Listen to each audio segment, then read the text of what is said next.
Walking when it's cold is hard. Saying no to foods you want to eat is hard. Do you know what else is even harder? Being insecure, being self-conscious, being miserable in the one and only body that you have.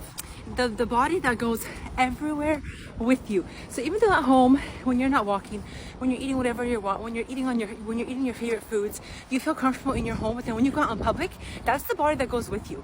You know, and everyone's gonna see that. But I always say, we're not doing this for anyone but yourself. You know, how do you feel when you go out in public, when it's time to get dressed, when it's time to go to an event? Because on the daily, when you're overweight, when you're not happy with yourself, it doesn't really, I mean, you definitely do feel it. But for me, when I was overweight, I felt it the most when it was time to go out, get out of my leggings, get out of my hoodie, put on a cute outfit. That's when I felt it the most. So having self-control, having self-discipline is hard, but it's so much more rewarding than just sitting there and doing whatever it is that you want, eating as much as you want, not going for your walk. I'm not saying you have to be that skinniest person ever. No, but I'm saying when you have discipline in your life, when you have self-control around food, let's say going for your walk, and you go for that walk or you eat, you know, less of that food that you want, it makes you feel so powerful.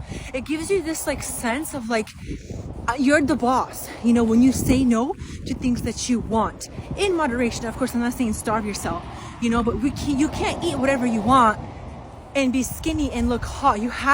There has to be some discipline there. If you're starting a weight loss journey, I highly encourage you to do it in a sustainable way. Make it your lifestyle. Don't do it in a crazy way.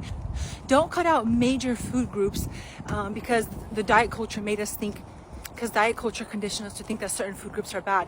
There's no such a thing as bad food. It's the amount of food. Now, I'm not saying 2,000 calories worth of junk food is equivalent to 2,000 calories worth of chicken and rice. No, absolutely not. But at the end of the day, all your body knows is calories. So make it a lifestyle.